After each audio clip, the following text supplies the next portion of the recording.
came across another crisis that we are soon to expect, coming up in just a couple weeks. This crisis has a deadline. It needs to be dealt with by the end of the month. This crisis will stack the deck on the supply chain issues and will send our already high prices that we're experiencing soaring.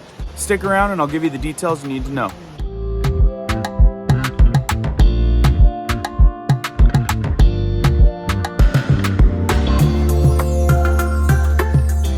Welcome back to the subscribers and any of you that are new.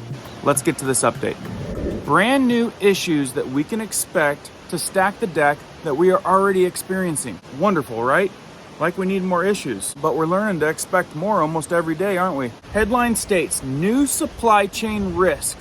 22,000 dock workers are highly expected to go on strike July 1st if demands aren't met, causing catastrophic issues for all of us. In a world contending with no end of economic troubles, a fresh source of concern now looms. The prospect of confrontation between union dock workers and their employees at some of the most critical ports on Earth. The potential conflict centers on negotiations over a new contract for more than 22,000 union workers employed at 29 ports along the west coast of the United States. Nearly 3/4 work in twin ports of Long Beach and Los Angeles, the primary gateway for goods shipped to the United States from Asia, and a locus of problems affecting the global supply chain. The contract for International Longshore and Warehouse Union expires at the end of June 30th. For those whose livelihoods are tied to the ports, truckers, logistic companies,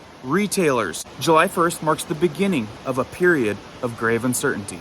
This is something that should have been negotiated a while ago, but there's no end in sight on the negotiations. So the chances of seeing this escalate, seeing these union port workers go on strike, very high chance. These guys work a very risky job. They get paid a lot of money, and many experts are expecting them to go on strike. And be sure to stick around to the end of this video. I have really important information. For reasons to share this video, get it out. The information needs to get to these dock workers as there's something they can do that's time sensitive.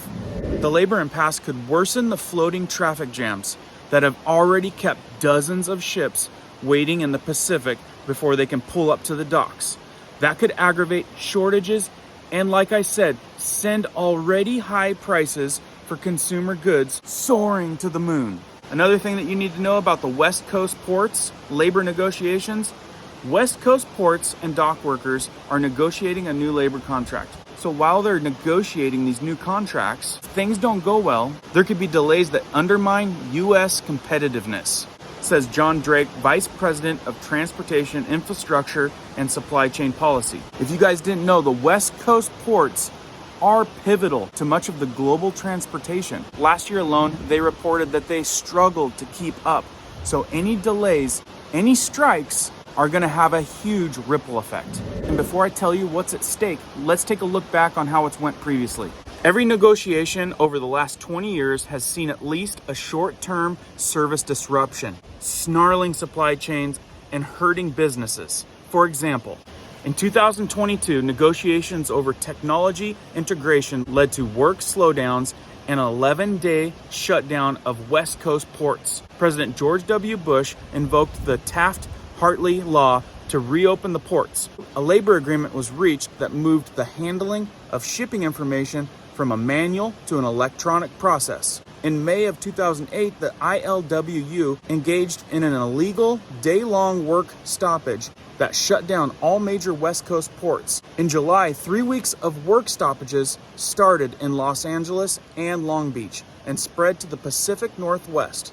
Contract negotiations ultimately led to terminal operations securing the right to automate and develop the port automation projects. In 2014, stalled contract negotiations led to work slowdowns, creating a gridlock at ports. This forced the Obama administration to intervene in 2015. So they've seen problems before, and it hurt businesses, and it inflated prices. But what's different now is our already inflated crises that we're dealing with.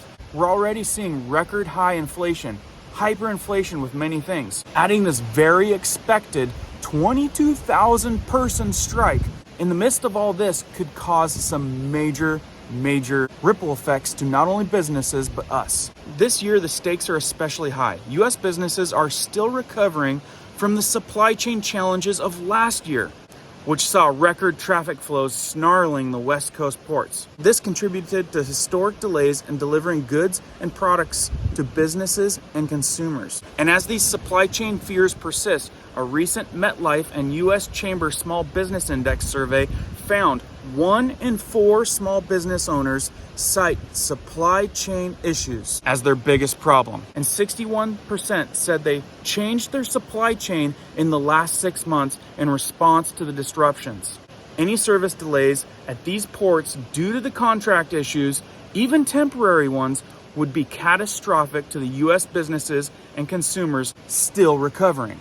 Bottom line, both sides are hopeful that the negotiations will be met, but neither side expects negotiations to be met by the 30th. It would also throw a wrench into the well-advanced US-NATO war plans with Russia, which would threaten the entire planet with nuclear annihilation. A recent Army War Colleague report noted strategic significance of the US ports and war plans. The report noted that 90% of military cargo is transported by sea. So with that, and all the threats around the world right now, and all the controversy, not being able to send what we need to send to where it needs to go adds another level of crisis. This article from Jacob Cross and Tom Hall starts with, are you a dock worker? If you are, you need to know that your voice can be heard. What are your demands? What do you want to change? What's the situation at the docks you're working at? And how do you want to see it different? They say to contact the World Socialist website, which is wsws.org. They say to tell them about your conditions at your port and what you want in the next contract. All submissions will be kept anonymous. Now remember, you only got a couple weeks left to do this. Not all these up to 25,000 dock workers know that their voice can be heard. So that's why we want to share this information, get it out to the people, so this message could not only be an awareness to people to stock up now, to get things ready for this chaos that could happen, but these dock workers need to know that their voice can be heard. We did some research on these port jobs. We looked into some of these ports and the jobs there, and it looks like a dangerous job.